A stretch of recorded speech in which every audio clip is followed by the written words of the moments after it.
Example 29 requires us to decipher the question a little bit. So in example 29, water in a manufacturing plant is held in a large cylindrical tank of diameter 20 metres.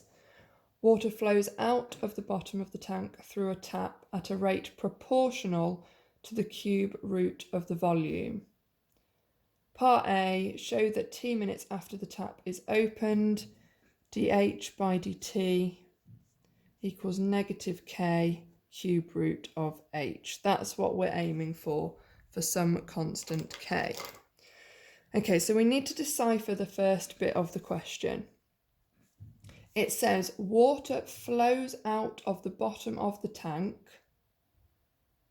through a tap at a rate proportional to the cube root of the volume. So proportional to the cube root of the volume, that's the easiest thing to write down first of all.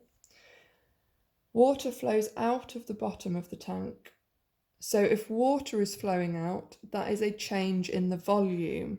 It also says the word rate. As soon as it says rate, you should be thinking dy by dx type equation. So because water is flowing out, that is a difference in volume.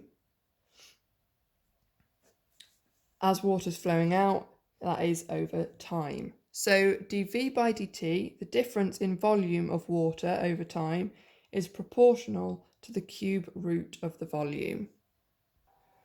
And we can write that as an actual equation instead. We can say dV by dt is equal to some constant times the cube root of the volume. And as the water is flowing out, that means it's decreasing. So I'm going to make it a negative constant. Okay, so that gives us a differential equation. We want dH by dt though, and we've got dV by dt. So what else can we get from this question? Well, from the diagram, we can actually get an equation for V, the volume of water in the tank. So volume of a cylinder, which is what it's modelled as, is pi r squared times h. So we know that the diameter is 20, which means that r is 10. So it's going to be pi times 10 squared h. We don't know what h is at the moment, so we're just going to leave it as h. So it's going to be 100 pi h.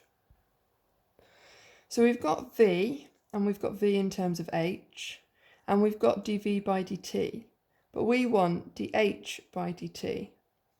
So at this point, we should be recognising we've got V and T, and we've got V and H.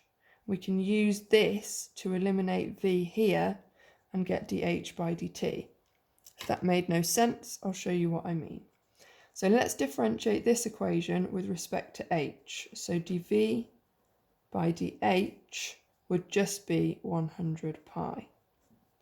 I've now got dV by dH and dV by dt.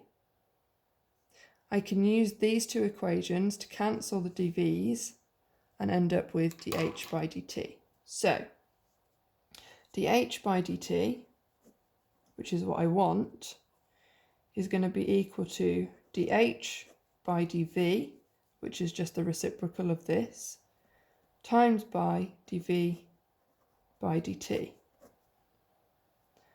So dH by dV is 1 over dV by dt, times by dV by dt, so negative c cube root of V. And I can substitute in V because V is 100 pi h. So I'll have 1 over 100 pi times negative c cube root of 100 pi h. And that is really it, but we've got to put it into this form. Now, you're probably looking at this and thinking it's disgusting. It is. This is cube root h and then a negative constant. We've got the cube root of h here. Everything else is a constant. 1, 100 pi, negative c, 100 pi. that's all constant, so we need to split it up. So we've just got a big constant multiplied by cube root h. So I'm going to put the negative c on top of the fraction.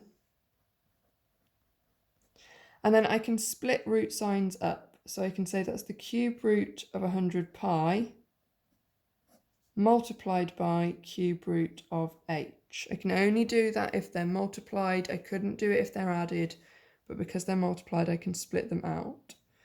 And then if I combine this with the numerator of the fraction as well, so I've got negative c times the cube root of 100 pi over 100 pi, and then that is multiplied by the cube root of h. This is equivalent to the negative k up here. And that is the end of the example. So what is k actually equal to? Well, then there's a negative there and a negative there, so I don't count that.